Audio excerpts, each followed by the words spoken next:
વજન ઘટાડવું હોય તો આજે હું તમને શું છે મારો એક્સપિરિયન્સ શેર કરીશ. એટલે કે જ્યાં કેવી રીતે હું વજન ઘટાડું છું. જ્યારે બી મને એવું લાગે કે મારું વજન થોડું મારે 5 કિલો ઘટાડવું હોય છે તો હું શું કરું છું એના માટે હું કઈ રીતે આખા મહિનામાં શું કરું છું એ તમને હું આજે શેર કરીશ. અને તમે આ રીતે કરો તો તમે શાંતિથી 5-6 કિલો વજન મહિનામાં ઘટાડી શકો છો.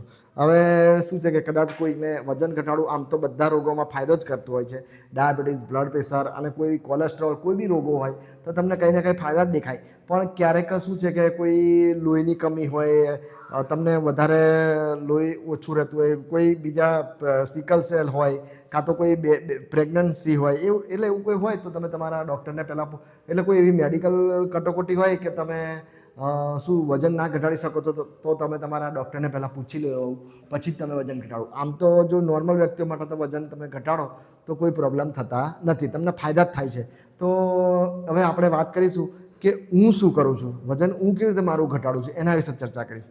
તો કે આમ તો બધાને ખબર જ હોય છે કે વજન ઘટાડવા માટે આપણે આખા દિવસ દરમિયાન 1000 કેલરીની આસપાસ ચાલવું પડતું હોય છે. તમારે 1500ની જરૂરિયાત હોય છે અને તમે જો 1000 કેલરી પર રહો તો શું છે તમારું વજન ઘટતું હોય છે. અમુક સમય પછી એકદમ ના ઘટે, 15 દિવસ 20 દિવસ પછી તમને કંઈ ને કંઈ પરિણામ મળે. પણ તમે શું છે કે એટલું યાદ રાખો કે તમે 1000 કેલરી પર મેન્ટેન કરવી પડે દિવસ દરમિયાન. તમે જો 1500ની આસપાસ જ લેતા હોય તો તમને કંઈ ફરક પડવાનો નથી.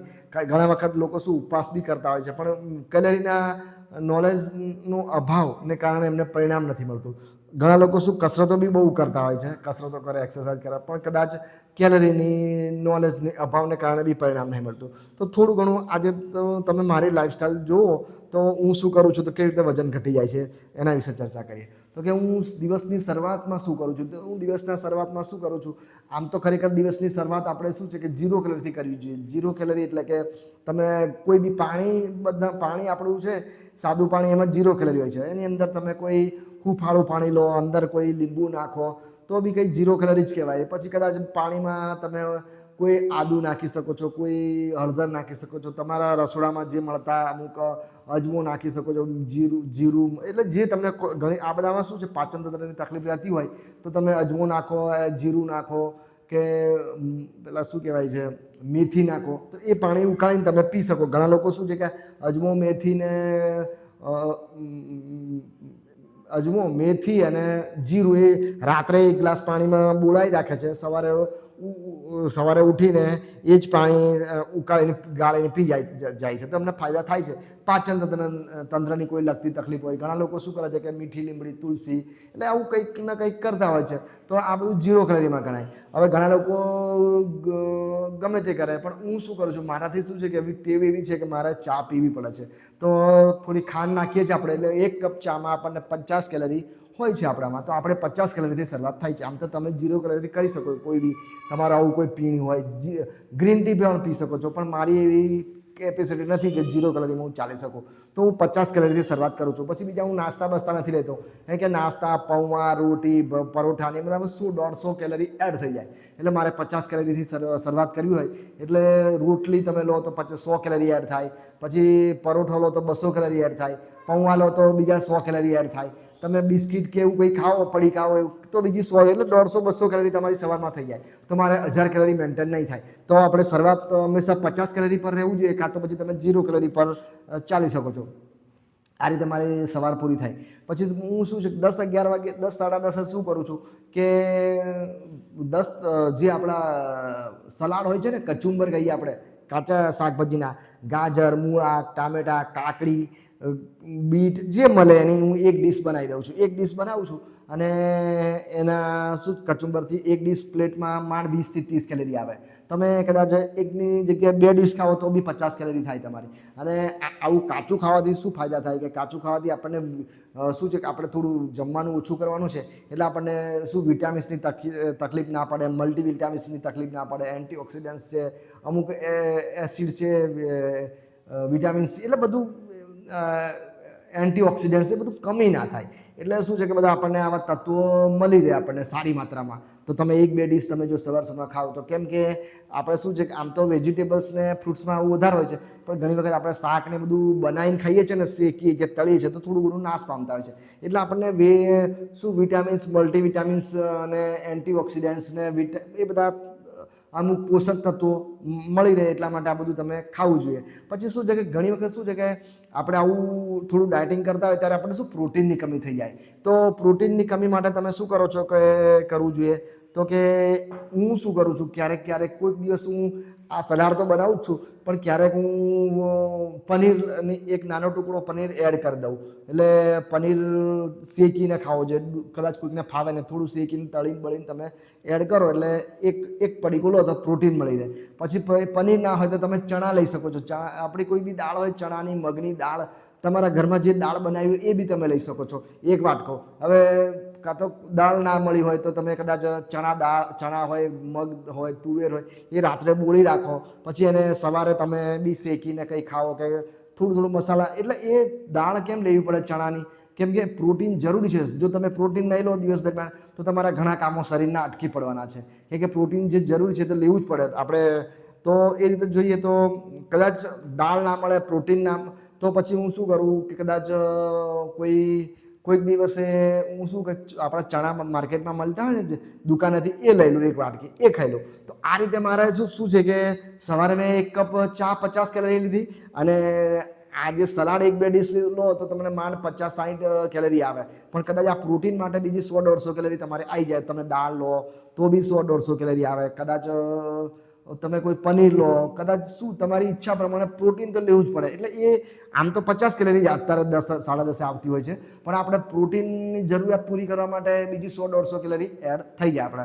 તો આ રીતે આપણો 10-11 વાગતામાં આપણે 200 કેલરી આપણામાં શરીરમાં આવી ગઈ. હવે આપણે યાદ રાખવાનું કે આપણે 1000 કેલરી પર સ્ટોપ કરવું પડશે આખા દિવસ દરમિયાન. તો મેં દિવસ દરમિયાન 200 કેલરી થઈ મારી. હવે 2-2:30 વાગે હું શું કરું, તો કે 2-2:30 વાગે આપણો થોડી ભૂખ જો તમે કશું ના લો ને તો તમને સાંજે ભૂખ વધારે લાગશે. તમે રોટલી, દાળ ભાત વધારે ખાશો, રોટલી, શાક ને. એટલે તમે શું કરવું કે દિવસ દરમિયાન 1-2 વખત ગમે તે કંઈક ને કંઈક ખાતું રહેવું પડે. એટલે શું કે ઓછી કેલરી એટલે કે હાઈ કેલરી નહીં. તો હું શું કરું કે કદાચ અત્યારે ઉનાળામાં તરબૂચની સિઝન સારી એવી છે, તો તરબૂચના 1-2 ડીશ બનાવી લઉં છું. તરબૂચમાં શું છે, માંડ એક ડીશમાં માંડ 25-30 કેલરી હોય. કદાચ 2 ડીશ ખાવું તો બી 50 કેલરી આવે છે. સવારે 10-11 એટલે આપણે 50 કેલરી ચા, 200 કેલરી પેલી એડ થઈ 10-10:30ની. આ બપોરની બીજી 50 કેલરી એડ થાય. તો તમે આમ જોઈએ તો 300 કેલરીની આસપાસ થયા કહેવાય અત્યાર સુધીમાં. 300 કેલરીની આસપાસ. કદાચ કોઈકને કદાચ આગુ પાછું થઈ શકે છે કદાચ. હવે 3-1 વાગ્યા સુધી શું આવી રીતે આપણે તરબૂચ ખાધું, બરાબર. હવે 4 વાગ્યે હું શું કરતો હોય છે, કેમ કે જો આપણને શું થોડું તો લેવું પડે. એટલે 4 વાગ્યે આપણે કદાચ કોઈ ડ્રિંક્સ પીવાની ઈચ્છા થાય તો ડ્રિંક્સમાં શું છે, તમે બધા માર્કેટમાં બહુ ડ્રિંક્સ હોય છે. કોલ્ડ ડ્રિંક્સ મળી રહે, પછી આઈસ્ક્રીમ મળી રહે, પછી તમારા કોઈ એવા શરબતના, અત્યારે ઉનાળામાં શું બરફની લારીઓ હોય એમાં અમુક શરબત મળી રહે. પછી તમને અમુક ઠંડા પીણાની દુકાનમાં જતું ઘણા એવું મળે છે, પણ આ બધા 300 કેલરી વાળા હોય. 300 કેલરીમાં ચાલતા હોય બધા. એટલે તમે 300-350 કેલરી એડ થાય. હવે દિવસ દરમિયાન આપણે અત્યાર સુધીમાં 300ની આસપાસ કેલરી થઈ ગઈ. જો આવું કોઈ ડ્રિંક્સ લઈએ તો સીધી 600-700 કેલરી થઈ જાય અત્યાર સુધી બપોર 3-4 વાગતામાં. તો તમારે એવું પીણું લેવું જોઈએ. કદાચ તમે નારિયેળ પાણી લેશો કે તેમાં ઓછું કેલરી હોય. કદાચ લીંબુ પાણી પી શકો. કદાચ તમને બહુ ટેસ્ટ ના લાગતો તો ફરી તમે તરબૂચ કોઈ ફ્રૂટ ડીશ બનાવો, ફ્રૂટ ડીશ લઈ શકો છો માંડ 30-40 કેલરીની એક પ્લેટમાં. કદાચ તમને એવું લાગે કે નથી જ રહેવાતું તો કદાચ તમે કોઈ અત્યારે શું શેરડીનો રસ બી ચાલે છે. શેરડીના રસમાં શું હોય છે કે બીજા બધા કરતાં થોડી વધારે કેલરી હોય છે. આ જે ફ્રૂટ ડીશમાં આપણે બીજામાં 50-60 કેલરી હોય, તો એક ગ્લાસમાં શેરડીના રસમાં 200 કેલરી હોય છે. એટલે કદાચ શેરડીનો રસ તો તમે જે પેલું માર્કેટનું જે ઠંડુ પીવું એના કરતાં બેટર છે કે તમે શેરડીનો રસ પીવો. તો આ રીતે તમે તમારી સાંજ પડતામાં તમે 500-600 કેલરી સુધીમાં 600ની આસપાસ તમે આવી શકો છો. હું તો શું છે, શેરડીનો રસ કોઈક જ દિવસ પીવું છું, બાકી હું નથી પીતો.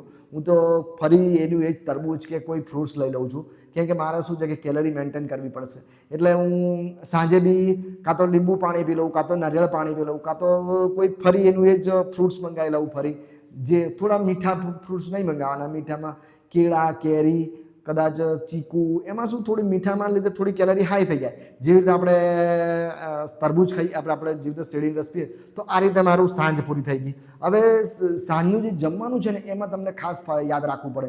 સાંજનું જમવામાં શું છે કે જેટલું બને એટલું સાંજે સૂરજ ડૂબતા પહેલાં જમી લેવું પડે. હવે સાંજમાં જમવામાં હું શું કરતો હોય છે એની વિશે વાત કરું તો કે તમે સિમ્પલ તમે ખાલી અંદાજિત કેલરી કહી દઉં તો કે તમે એક રોટલીમાં 100 કેલરી, બસ જો રોટલી ખાવી હોય તો 100 કેલરી. અત્યાર સુધીમાં 500-600 કેલરી થઈ તો હવેની જે બીજી 500-600 કેલરીમાં તમે શું કરો તો કે એક રોટલી ખાઓ, એક રોટલી દાળ ખાઓ, એક કટોરી દાળ, એક કટોરી ભાત, એક કટોરી શાક, તો આ બધામાં 100 કેલરી તમારી થઈ ગઈ. તો 600 બીજા 500 1000ની આસપાસ થઈ ગયા. કદાચ તમને એવું લાગે થોડું એડ કરવું હોય તો 1000ની જગ્યાએ તમે કદાચ 1100 પર જવું હોય તો દૂધ, દહીં, છાશ એમાંથી ગમે તે એક કટોરી લો તો તમારે 1100ની આસપાસ જાઓ. કદાચ કોઈક 2 રોટલી લઈ લે તો બીજી 100 વધી જાય. કદાચ કોઈ 2 વાટકી ભાત લઈ લે તો બીજી 100 વધી જાય. તો એક રોટલી 100 કેલરી, દાળમાં 100 કેલરી, ભાતમાં 100 કેલરી ગણો એક વાટકીમાં, તો શાકમાં 100 કેલરી. તો આ રીતે 100 કેલરીનો અંદાજ મારી લેવાનો. કદાચ થોડું ઘણું એક્ઝેક્ટ ના હોય પણ થોડું ઘણું કહેવાય તો તમે 1000 કેલરીમાં આસપાસ ચાલી શકો. પછી તમે જો 2 વાટકી કદાચ કોઈકની લો તો બીજું 100 કેલરી એડ કરી શકો. પછી બીજું તમે આટલું લઈ શકો, છાશ, દહીં એવું લઈ શકો 50 કેલરીની અંદાજિત, તો તમે માંડ 1000ની કેલરીમાં આસપાસ ચાલી શકો. તમને એવું લાગે કે મારે થોડુંક વધારે ખવાઈ ગયું છે તો શું કરો કે 100-150 કેલરી વધારે જતી રહી છે તમારે, તો સાંજે તમે અડધો-પોણો કલાક ચાલી આવો, અડધો કલાક કસરત કરી આવો તો તમારી બીજી આરામથી 150 થી 200 કેલરી તમે ખર્ચ કરી નાખો. ચાલી નાખો, વોકિંગ કરો, કસરત કરો. કદાચ કોઈક વખત શું થાય છે, ભાગ્યે જ હું આમ તો હું ગળ્યું મીઠું જે મોરસની આઈટમો છે, જે મીઠાઈઓ અને બધું ખાતો નથી, કેમ કે અમે એક પીસમાં તમને 250 થી 300 કેલરી આવી જાય છે. તળેલું હું કોઈ દિવસ ખાતો નથી, કેમ કે તળેલુંમાં શું થાય છે, સમોસા, કચોરી, એમાં બી એક પીસમાં 200 થી 250 કેલરી આવી જતી હોય છે. કદાચ કોઈ દિવસ ખવાઈ જાય મારાથી ભૂલથી તો હું શું કરું, એ દિવસે હું કદાચ અડધો-પોણો કલાક વોકિંગ કરી આવું. કે તમને એટલી બી ખબર હોવી જોઈએ કે આપણી જો 200 થી 300 કેલરી જો વધારની એક્સ્ટ્રા આવી જાય તો આપણે 1 કલાક તમે મજૂરી કરવી પડે, 1 કલાક કસરત કરવી પડે, વોકિંગ કરવું પડે, તો જ એ કેલરી તમારી ખર્ચ કરી શકે. તો આ રીતે તમે કદાચ કોઈ દિવસ 1300-1350 કેલરી થઈ જાય દિવસ દરમિયાન આપણી ગણતરીમાં, તો તમે એ દિવસે શું કરવું જોઈએ, 1 કલાક, અડધો-પોણો કલાક વોકિંગ, કસરત કરી આવવાની, જે તમને ફાવતું હોય. તો એ રીતે તમે 1 કલાક તમે મજૂરી કરશો, આ રીતે કસરત કરશો, વોકિંગ કરશો, રનિંગ કરશો, જે બી કરશો, ચાલવા જશો, તો તમે માંડ 300 થી 400 કેલરી 1 કલાકમાં ખર્ચ કરી શકો છો. આટલો અંદાજ હોવો જોઈએ તમને. હવે કદાચ તમે 200 કેલરી વધારે લીધી હોય તો અડધો કલાક કરી આવવાનો. જો ના ફાવતું તો અડધો કલાક સવારે, અડધો કલાક સાંજે. પણ ખર્ચ કરવું બહુ અઘરું પડે. આપણી પાસે એટલો બધો ટાઈમ નીકળે નહીં અને મહેનત વધી જાય. એના કરતાં લેવી નહીં, મીઠું નહીં લાવવાનું, જે મોરસવાળું હોય એ નહીં ખાવાનું, અને જે તેલવાળું નહીં ખાવાનું, જે તળેલું હોય, અને માર્કેટના જે ફાસ્ટ ફૂડ છે, જે મેદાની બધી આઈટમો છે એ નહીં ખાવાની. એમાં બધી 300-400 પીસ હોય, કેલરી હોય. જે દૂધ, દહીં, છાશ સુધી બરાબર છે, પણ આગળ જે ડેરીની બધી વસ્તુઓ બનતી હોય છે, જેમ કે માવાની મીઠાઈઓમાંથી ઘી, માખણ અને જે તમને આગળ વસ્તુઓ બધી બને છે મીઠાઈઓમાંથી, એ બધું નહીં લેવાનું. એટલે આ રીતે તમે થોડુંક કેલરીનું નોલેજ તમારામાં આવી જાય અને તમે થોડું કેલરી જોઈને ખાતા શીખો અને મહિનો કરો તો તમારું બી વજન ઘટવાનું. જેમ હું મહિનામાં 5 કિલો ઘટાડી નાખું, તમે બી ઘટાડી શકો છો. સારો જો વિડીયો ગમ્યો હોય તો લાઈક, કોમેન્ટ કરવાનું ભૂલશો નહીં.